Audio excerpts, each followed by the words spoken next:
24 घंटों से भी कम टाइम रह गया है अब जॉन सीना के रिटायरमेंट के लिए। तो इस वीडियो में काफी सारी अलग अलग चीजों के बारे में बात करने वाले हैं। स्मैकडाउन के बारे में, कल जॉन सीना के एसएनएम वाले मैच के बारे में, और उसके साथ साथ शो के लिए हमारी जो प्रेडिक्शंस हैं वो क्या है। देखो, स्मैकडाउन के बारे में बिल्कुल डिटेल में बात करने का फायदा है नहीं, और इसलिए वीडियो भी थोड़ी सी लेट आ रही है क्योंकि बैठक की प्रिपरेशन में भी लगा हुआ था। तो मैं भी अपना जो टाइम वेस्ट कर लिया। मेरे को तो अपने सिलेबस की तरह ही लगता है कि मुझे सारे शोज देख के उसको बताना ही है आपको, क्योंकि कौन सी चीज फिर कहां से कैसे लिंक करे वो चीज समझ में आनी चाहिए। बट आपको इतनी लोड लेने की जरूरत नहीं है। शॉर्ट में मैं आपको चीजें बता दूं। सबसे पहले शो की स्टार्टिंग में हमको पता चल जाता है कि निक ऑल्डिस ने हर वो भरसक प्रयास कर लिया है कि वो ड्रू मैकइंटायर तक पहुंचे, उनसे बात करें, लेकिन ड्रू मैकइंटायर ना तो टेक्स्ट मैसेज का कोई जवाब देता है, ना ड्रू मैकइंटायर मेल पे जवाब करता, ना उसके कॉल वापस आ रहे हैं। तो निक ऑल्डिस ने ये बोला कि एक्स पर वो इसको पोस्ट कर रहे हैं, जो एक वीडियो हमको दिखती है स्मैकडाउन में, जहां पे वो बोल रहे हैं कि भैया ऑफिशियल मेरा इनविटेशन है, आके कैसे तुम स्मैकडाउन में दोबारा से वापस आ जाते हो उसके बारे में बात कर लेते। तो ये चीज हमको पता चल गई थी कि ड्रू मैकइंटायर जो है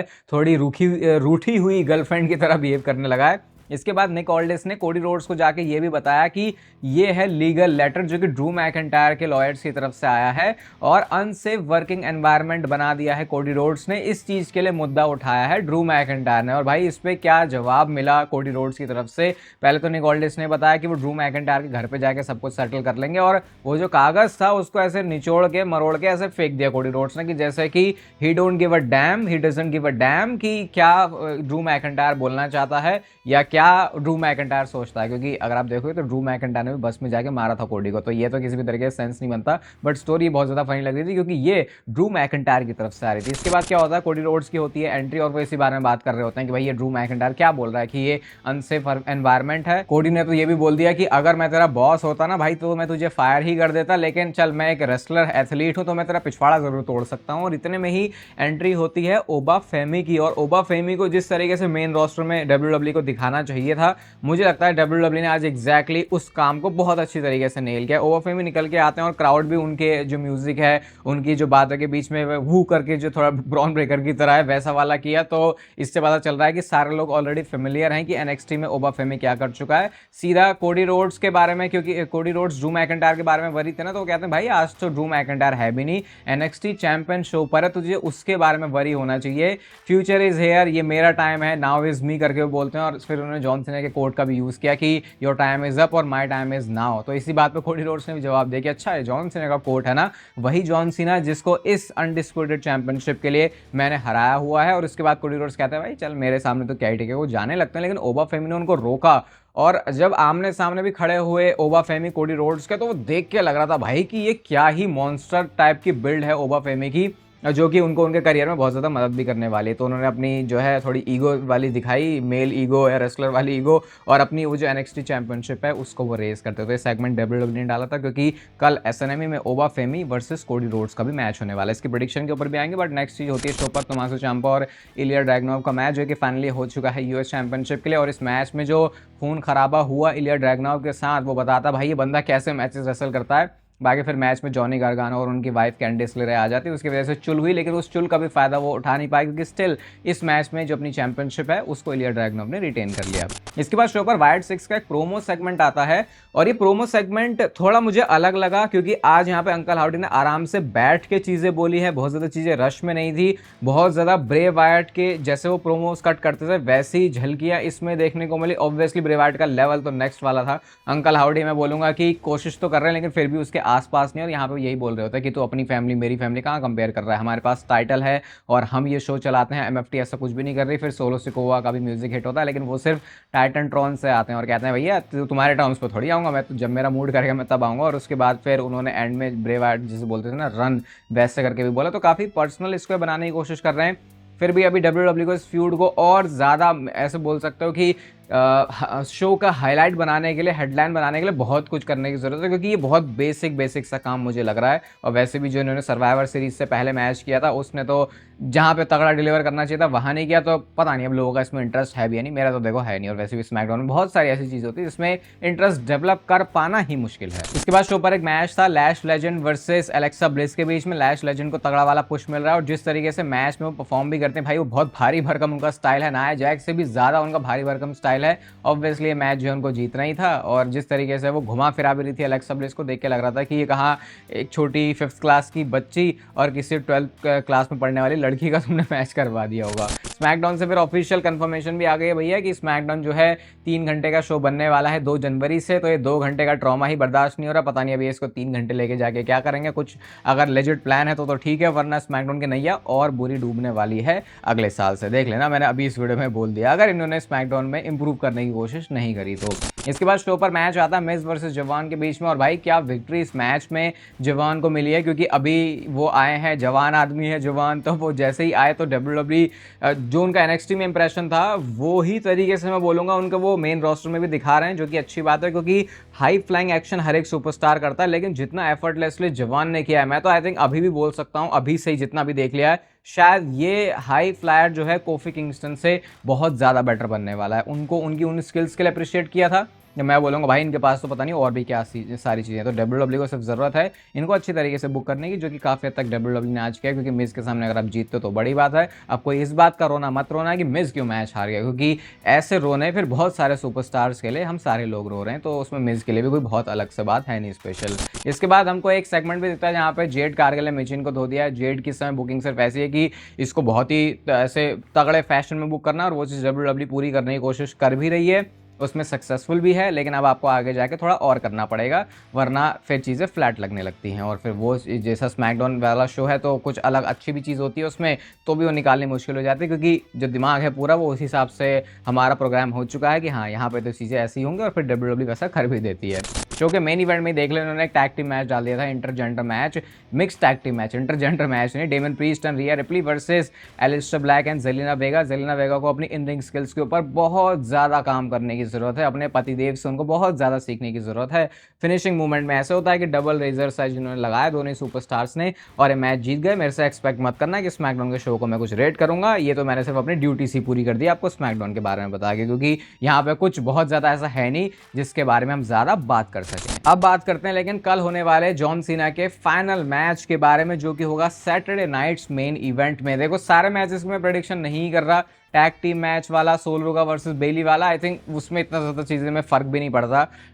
चांस ज़्यादा ही है कि सोल रोका वहाँ से जीत जाएंगे, और उधर से टैग टीम मैच में जो है जो चैंपियंस हैं वो चैंपियनशिप रिटेन कर लेंगे। लेकिन जो 2 मैचेस हैं ओबा फेमी वर्सेस कोडी रोड्स की, पहले अगर इसके ऊपर आ जाएं तो मेरी दिली तमन्ना तो है कि ओबा फेमी इस मैच को जीते, बट मुझे लगता नहीं है कि ट्रिपल एच में इतने गट्स हैं कि वो इतना बोल्ड मूव ले लें उस सुपरस्टार के लिए जिसने रोमन रेंस को हराया था, और रेसलमेनिया में फिर उसका वो जो इतना बड़ा 1316 दिनों का ट्राइबल चीफ वाला रहना उसको तोड़ा था। क्योंकि ऐसे रिस्की मूव्स मैंने ट्रिपल एच को इतने करते हुए देखा नहीं है, तो ये बहुत ही सेफ तरीके से प्ले करते हैं। पूरी लिमिट्स तक ओबा फेमी इसमें लेके जाएंगे, बट मेरे को लगता है कि इस मैच में कोडी रोड से जीतने वाले। मैं बहुत बहुत बहुत ज़्यादा हैरान हो जाऊंगा अगर ओबा फेमी की इस मैच में विक्ट्री हो जाती है। फिर शो का सबसे बड़ा मैच, और बोल सकते हो कि इसी के लिए सारे लोग सैटरडे नाइट्स मेन इवेंट के लिए एक्साइटेड हैं, या फिर बोल सकते हो इमोशनल हैं। जॉन सीना का आखिरी मैच होने वाला है अगेंस्ट गुंथर। जिन जिन लोगों ने भी बैठक के लिए रजिस्टर किया, टिकट्स लिए, तो भाई उन सबको मैंने मेल कल ही कर दिया था, उसको एक बार जरूर से चेक कर लेना, उसका वॉइस मैसेज भी पढ़ लेना, क्योंकि वहाँ पे कुछ इंपॉर्टेंट चीज़ मैंने बोली है, तो वो आपके लिए करोगे तो ज़्यादा अच्छा हो जाएगा। बाकी लोकेशन सब कुछ वहाँ पे है, and see you at Saturday night's main event बैठक में। अब अगर इस बारे में बात करें कि ये जॉन सीना का आखिरी मैच है, तो देखो चांसेस वैसे ही बहुत ज़्यादा हो जाते हैं कि ये जॉन सीना इस मैच में विक्ट्री तो बिल्कुल भी नहीं लेने वाले। और सिंपल चीज आप ये भी समझ सकते हो कि इस मैच में क्या होने वाला है, इस चीज के ऊपर बहुत ज्यादा कंट्रोल खुद जॉन सीना का भी है। तो जॉन सीना के ऊपर अगर खुद का एक डिसीजन होता है, तो ऐसा मैं मान ही नहीं सकता कि जॉन सीना ये बोलेगा कि भैया मेरे को अपना आखिरी मैच जीतना है। इवन उनके इन्फ्लुएंस की वजह से अगर ओरिजिनली प्लान भी हुआ होगा कि इस मैच में विक्ट्री जॉन सीना जीत के जाए, वो अपना करियर ऐसे खत्म करे, मुझे लगता है वो चीज़ भी पॉसिबल होने नहीं देंगे जॉन सीना। तो सिंपल सी इस मैच में जो प्रेडिक्शन है आई थिंक वो सबकी होने वाली है कि इस मैच में गुंथर ही जीतने वाले हैं, और एक बहुत ही इमोशनल एंडिंग हमको इस मैच में मिलने वाली है, और सरप्राइजेस भी मिलने वाले हैं। जैसे इमोशनल एंडिंग अगर इस मैच में जॉन सीना ने टैप आउट कर दिया, आई थिंक टैप आउट करना बहुत ज़्यादा हो जाएगा, लेकिन वो दुगती रग पे हाथ रखना WWE ने हमारे साथ बहुत ज़्यादा किया है। जैसे वो शील्ड वाले टाइम का याद है जब रोमन रेंस ने अपनी ल्यूकीमिया को अनाउंस किया था, तो उसी टाइम पर उन्होंने शील्ड का भी टर्न कर दिया था। तो वैसे मूवमेंट्स को WWE और ज़्यादा बड़ा दिखाती है, तो फिर वो अगर बंदा हार ही रहा है तो क्यों ना वो टैप आउट के सारे से ही हारे, जो हमने जॉन सीना के आई थिंक 2004 के बाद जो भी उन्होंने काम किया, जब से वो अपना गिमिक लेके आए थे, कभी भी हमने जॉन सीना को करते हुए देखा नहीं है। लेकिन जब बात आती है सरप्राइजेस की, तो वो यहाँ पे डेफिनेटली एक्सपेक्टेड हैं और पिछली काफ़ी सारी वीडियोस से हमने इसके बारे में बात भी करी और मैं आपको बताता भी हूँ कि इसके अराउंड और क्या क्या चीज़ें पता चली हैं। देखो, सबसे पहले तो लिंडा मैकमैन, जो कि विंस मैकमैन की वाइफ हैं या थी, आई थिंक जितना मुझे पता है थी, वो भी कल शो पर होने वाली हैं। जिसमें मैंने आपको बताया कि पूरे रेसलमेनिया टाइप का एनवायरनमेंट बना हुआ है कि सारे के सारे जो बड़े लोग हैं वो यहाँ पे होंगे।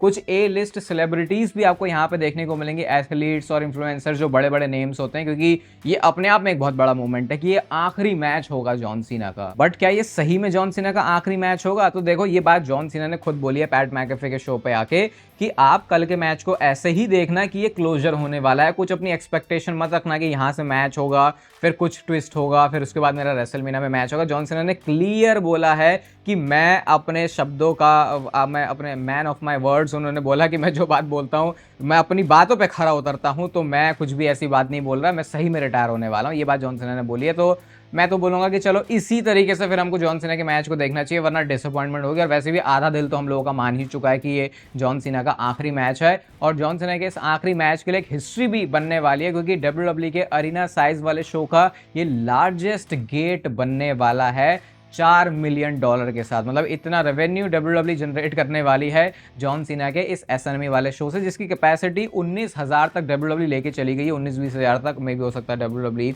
लास्ट मोमेंट पे और ज़्यादा टिकट्स को ऐड करे। बट इमेजिन करो वो पूरा समंदर जहाँ पे सारे के सारे लोग जॉन सीना के टी शर्ट में हैं और वो उनके लिए चैंट कर रहे हैं। भाई ये तो एक स्पेक्टेकल, एक अलग ही एक्सपीरियंस होने वाला है। मतलब ये अब वही है, 24 घंटों से भी कम का टाइम रह गया है। और जैसे मैंने आपको बोला कि जॉन सीना ने क्लियर बोल दिया है कि रिटायरमेंट मेरी होने वाली है कल के मैच के बाद और मैं उसके बाद नहीं रेसल करने वाला। बट अलग अलग रिलायबल सोर्सेज जैसे बॉडी स्लैम की मैंने आपको बात बताई थी, अब PW इनसाइडर रिपोर्ट कर रहा है कि सरप्राइज नहीं, सरप्राइजेस प्लान किए गए हैं सैटरडे नाइट्स मेन इवेंट के लिए। कुछ बड़े बड़े सरप्राइजेस प्लान किए गए हैं। अब देखो, सरप्राइजेस भी बहुत सब्जेक्टिव हो सकता है, क्योंकि मे भी हो सकता है ट्रिपल एच की नज़र में वो एक सरप्राइज हो, जैसे उनकी नज़र में सरप्राइज था स्टेफनी मैकमैन का अनाउंस होना कि वो हॉल ऑफ फेम में आने वाली है। हॉल ऑफ फेम वाली थी ना वो, आई थिंक, हाँ हॉल ऑफ फेम वाली, तो कुछ तो स्टेफनी से रिलेटेड था। तो उनके लिए इंडिविजुअल लेवल पे वो सरप्राइज था, तो शायद इसीलिए उन्होंने बोल दिया कि सरप्राइजेस होंगे। बट वो हम लोगों के लिए इतना बड़ा कोई सरप्राइज नहीं था। अब डिपेंड करता है कि सरप्राइजेस तो हैं कल के SNME वाले शो पर। और एक बहुत ही ऑब्वियस सी चीज़ भी है कि जॉन सीना का आखिरी मैच है, तो WWE इसको फ्लैट तो नहीं जाने देगी। इस वाले शो में कुछ तो वो डालेगी, बट अब वो क्या ऐसा होगा जो कि फैंस को भी बहुत एक्साइट करे, क्योंकि शायद बहुत सारे लोगों की एक्साइटमेंट तो इसी बात पे ही सिर्फ टिकी हुई है कि अगर जॉन सीना कल रिटायर हो गया तो कहानी खत्म है। लेकिन अगर नहीं हुआ तो शायद वो तब सबसे बड़ा एक एलिमेंट होगा फैंस के लिए, जिसके लिए वो एक्साइट होंगे, ना सिर्फ कल के शो के लिए बल्कि आने वाले टाइम के लिए भी। बट इतना तो है कि सरप्राइजेस बहुत सारे होने वाले हैं। वो क्या होंगे, कैसे होंगे, उसके बारे में अभी क्लैरिटी नहीं है, जो कि हमको कल के शो के बाद ही पता चलेगी। और जाते जाते एक रोमन रेंज की भी एक फनी सी चीज़ मैं आपको बताता हूँ। अभी ये पूरा स्ट्रीट फाइटर वाले क्रू सारा इकट्ठा हुआ था ये प्रमोशनल चीज़ों के लिए, तो वहाँ पे सारे के सारे लोगों को रोमन रेंज ने टैग किया सिवाय कोडी रोड्स के। तो अपनी वो जो WWE की स्टोरी है उसको पूरी कोशिश कर रहा है बंदा भाई कि वो रियल लाइफ में भी वैसी कंटिन्यू करे, और इसीलिए के फेब को मेंटेन करना इससे ज़रूरी होता है, क्योंकि फिर ऐसी चीज़ जब आप करते हो ना, तो जब आपकी स्टोरी भी होती है तो उसमें अलग ही लेवल का इंटरेस्ट आता है, जो कि अनरियल आने की वजह से तो पूरी तरीके से खत्म हो चुका है। बाकी अब मिलते हैं आपसे सीधा, जो भी आप सारे लोग आ रहे हो बैठक में, वहां पे जॉन सीना के इस फाइनल इमोशनल मैच के लिए। इस वीडियो को यहाँ तक देख रहे हो तो इसे लाइक कर देना, चैनल को सब्सक्राइब कर दो ऐसे और मस्त WWE से रिलेटेड कंटेंट के लिए। बाकी तब तक फिर लेते रहो जिंदगी के मजे।